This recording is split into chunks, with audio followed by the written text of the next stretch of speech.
to revolution. So kung may tag reluctance to revolution is mo na siya ang kanabitang nganong na-doubt si Rizal nga mo appeal siya sa revolution. So as a criticizer is ma-criticize na ko si Rizal as a cowards tapos kaning sakto pud ang giingon ni Sir nga narcissist si Rizal nga iyaharang kaugalingon ng iyang giingon. Ngano makaingon ko nga cowards si Rizal is kining do you believe na if ever walay revolution ang mahitabo is maabot nato ang atong independence? Di ba dili mahitabo? Dili pa nato ang independent. So si Rizal is kanang narcissist siya na butang siya na narcissist kay iyaharang kaugalingon ang iyang gihuna-huna. Kay nga naman, kay if ever nga mo appeal siya sa revolution is maapektuhan man dayon, maapektuhan siya pati ang iyang pamilya. Ang iyang pamilya is dito man siya na ang iya di ba ang iyang pamilya is nagtrabaho dito sa elite. Sa elite. Unya if ever nga na revolution na mahitabo is maapektuhan ko sila. So daghan pud gayang mga perspectives sa mga historian nga si Rizal is kining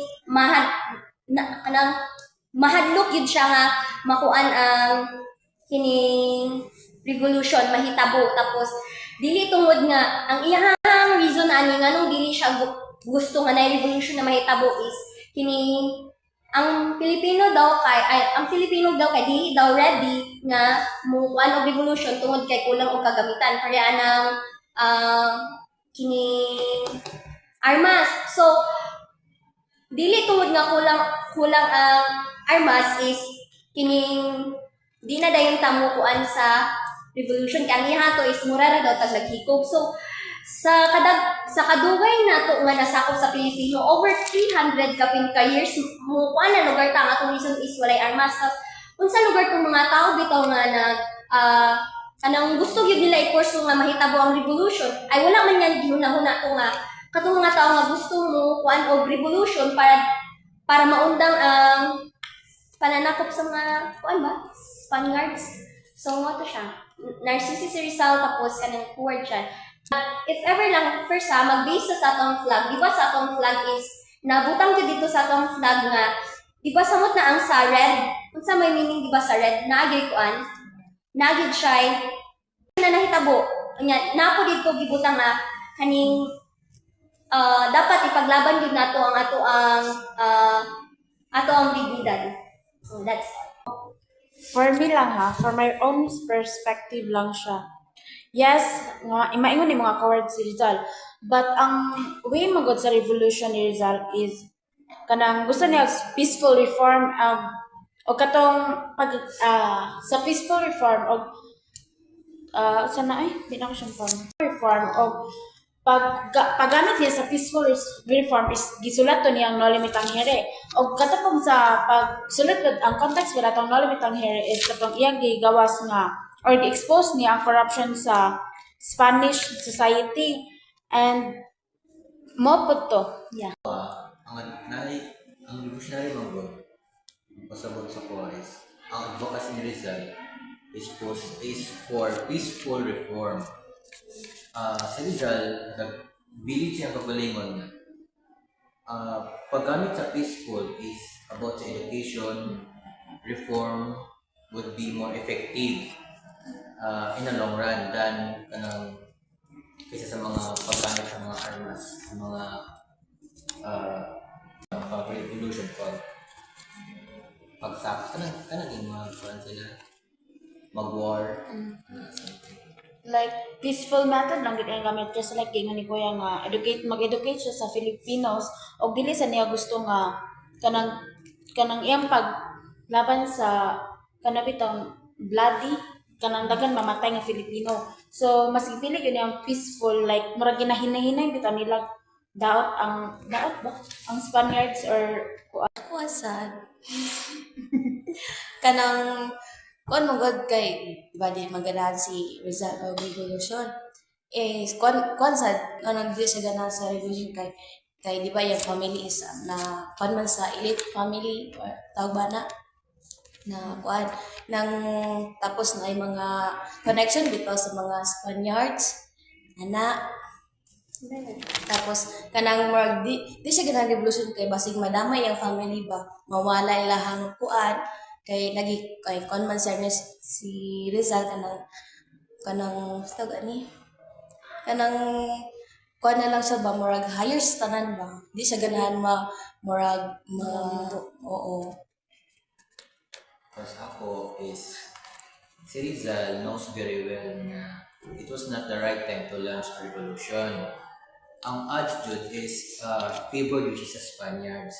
Kabalo siya nga, dili yun siya nga mag-succeed, which is mag-cost yun siya countless of lives.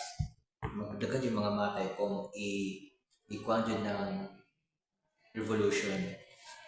If ever said undertaking would be successful, it needed a lot of funding from sympathetic businessmen. The necessary recipe to launch and win a revolution would require funding, support, armaments, training, and experienced military officers. Muna kong pagsabot sa... So, ka-object ko sa inyong mga perspective, para lang sa ko, kay ano, if ever si Rizal is gusto gyud siya og peaceful reform, tas iyahang ko anis education. So, do you believe sa kaisog sa mga Spaniards sa una, madala pag sulat-sulat? Tapos sa una po, ang education is ang kuan lang sa education is ang katong mga elite lang. Kanya kitang mga Filipino ato muna is dili na to afford ang education. So if ever lugar kung si Rizal is naghunaw na siya nga kaning peaceful reform niya education niya, pinaagi sa pagsulat. Pero ngano pinaagi sa pagsulat, pero ngano ang iyang book sa No Limit ang Hurry is iyang ginabalikya. Tapos isa pa ang igingon ni Presel. So, ang imong gingon Presel is, di ba, dili mo kuan si Rizal kaya maapektuhan po ang iyang pamilya. So, ang iyang gihunahunan, iyan ang pamilya. So, wala siya naghunahuna sa mga Filipino nga gipang daog-daog over nga pila na siya, pila na ka years nga gikuan sa mga Spaniards.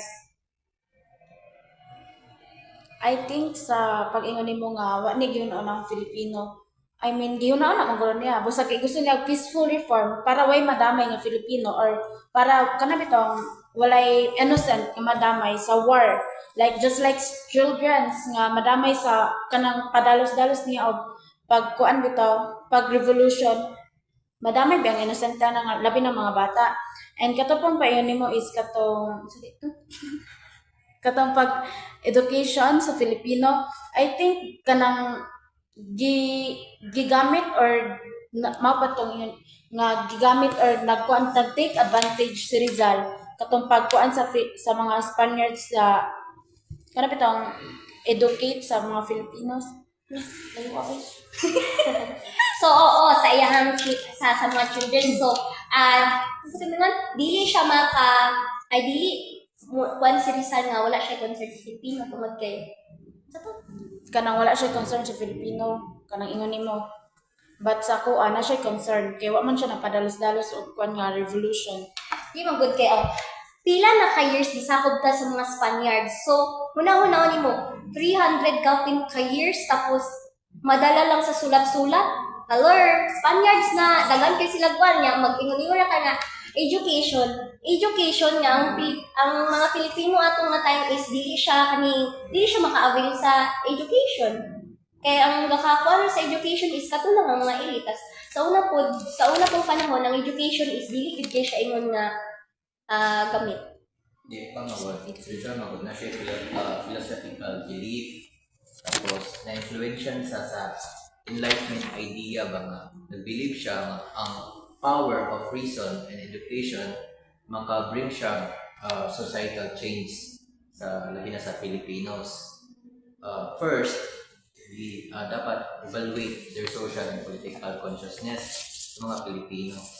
So, before engaging in armed struggle, muna ang sa kagustuhan ni Rizal about sa mas okay ang education kaysa mag-join sa revolution. So ako disagree din ko. Disagree din ko kay join the revolution is kung sa inyong pagtanaw, if ever nga na-follow pagyapon ta sa rules ni Rizal nga education lang para mahapse ang tanan, do you believe nga maabot ato ka independence? If walay war na mahitabo nga pinaagi lang lugar sa sulat-sulat is kining mapadali nato ang ato ang makabot nato ang independence? If ever wala nagsulat si Rizal sa nalimitang here, tingo patanaw nimo maka-eskwela ta karon og dili mga Filipinos ang nakawit sa flag ron. Oh, naghisgot ka og flag. So, Gali, kanang as a Filipino ba, kaning Philippines nila, dili ba kita makandal ani? Or ang Spaniards pa ba, nagsakop pa ba sa tuaron if wala pa nakasulat sila? Og no limit ang hiri. Kay ang no limit ang hiri sa eye-opening ba na siya sa Filipinos. Apil na tong el filibusterismo. so unsa man namin gali? If mabot na tayo independence, if wala ang If nakuha pa na tong independence, if wala nagsulat si Rizal. Oo, makuha. Sama sa giingon bitaw ni if ever gali, if para sa ako ay is if ever nga si Rizal is nipalo pa lang siya sa gusto niyang Andres Bonifacio nga makipag-revolution, maybe sakto sister. Dili punta siya mamatay atong matay. Kaya ang education man gyud kay hinay kay siya nga process. Tas sa kahinay sa process daghan pud ang tao ang mga gipang-alipin sa kining sa mga Spaniards. Okay. Tapos, di ba sa flag, nagsimbolo gyud nga naagi war na may tabo. Di ba sa flag pa lang daan, sa green pa lang daan, valor. Ay, green. Uy, sa pula. Oo. Oh, sa flag pa lang daan na to, makita na nato. Tapos, di ba dito sa flag, dito na to makita nga daghan taon nga matay para lang maabot ang atong independence. So, if ever nga wala revolution na may tabo, kaya yung possibility nga, di na ito makuha ng revolution. So what do you mean? Ang pag-unveiling sa revolution is more gito nga coward ang mga Filipino. Dili kay actually atong na time atong revolution is daghan Filipino nga mo fight sa ilang right nga ay daghan Filipino nga mosugod na nay revolution na mahitabo. Pero napoy uban nga mahadlok tungod lagi kay katong giingon ni Rizal dili ta ready kay The text ay mahadlok ang ba mahadlok. mahadlok. Pero mas daghan man ang Filipino nga mo fight sila, musugod sila nga nay revolution sama nang makita nila ang ilang pamilya nagyaripin. So if ever lugar sa imo may tabo, di ba? If ever makita nimo nga hala nanay na grabe na ang pagka-alipin sa mga Pilipino kay grabe kay mangdala ang Spaniards. So mas may pa na lang imo na lang i-fight ang imo right kay kanang mura bitaw mamasin na lang ka nga. If ever mo laban ni ani basin day mapili ang Spaniards or ana bitaw mahuman na ang pang-aalipin ng mga Spaniards.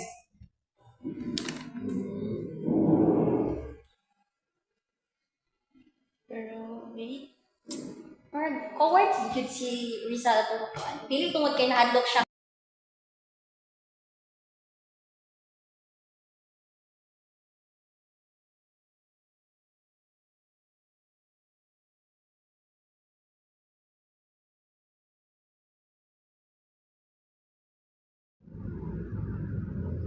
I'm Alex Genova. So this is my conclusive statement of reluctance to join the revolution. Labeling people as a coward is a simplistic and dismissive. Fear is a natural human response, especially when facing a brutal colonial regime like Spain. Imagine living under a system where dissent could lead to imprisonment, torture, or even death. Imagine the fear of informers and spies lurking with your community. This was the reality for Filipinos, and it's understandable why many people would prioritize survival and the safety of their families over a risky fight. Courage isn't always about reckless action. It can also mean making a difficult choices to protect yourself and your loved ones. Many Filipinos did believe in Rizal's ideals of freedom, equality, and justice.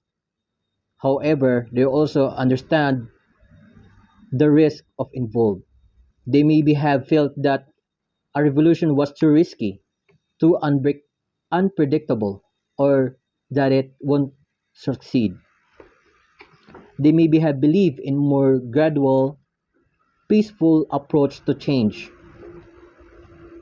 through education, reform, and peaceful protest.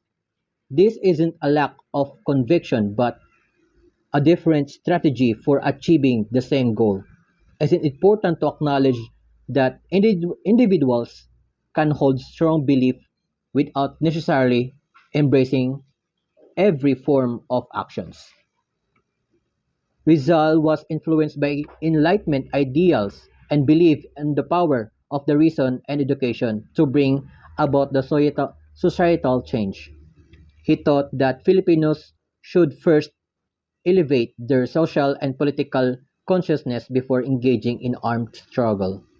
Rizal's commitment to reform through education, his appreciation about the consequences of violent revolution, and his desire for unity and peaceful progress shaped his decision to refrain from joining the revolutionary factions. He knows very well that it was not the right time to launch the revolution. The odds were in favor of the Spaniards. He knew it will not succeed, costing countless loss in lives. If ever said undertaking would be successful, it needed a lot of funding from sympathetic businessmen. The necessary recipe to launch and win a revolution would require funding supports, armaments, training, and experience, and military officers. His plea for those annoying businessmen to invest in the noble undertaking didn't materialize. What I'm addressing for this is a revolution was not a guarantee. Even those who believe in the cause might have questioned the chances of the success. The colonial power was deeply entrenched.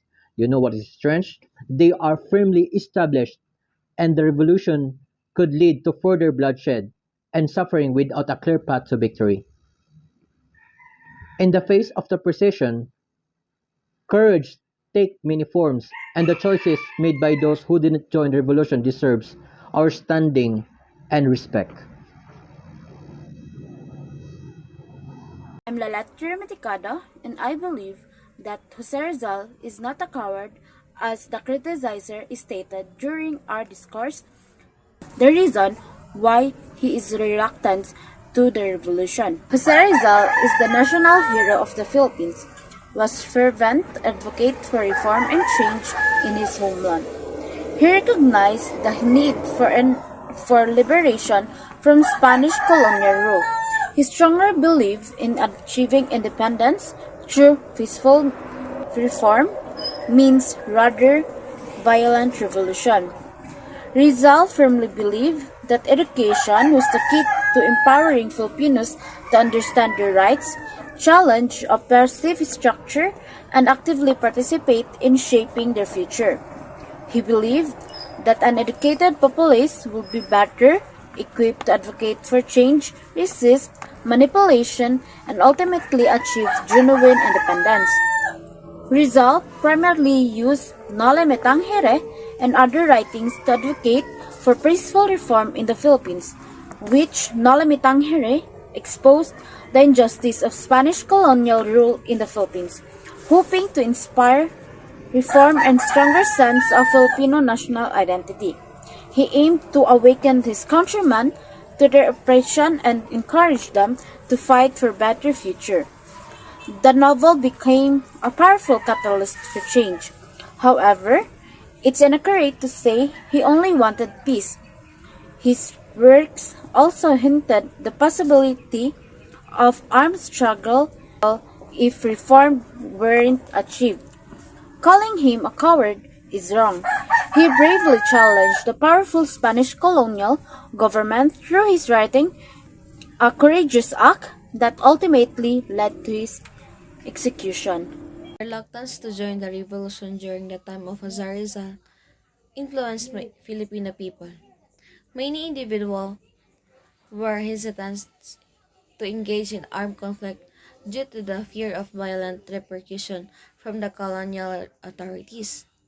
The brutal suppression of dissent often led to a climate of fear, where the potential for loss of life and property made the idea of revolutions seems risky.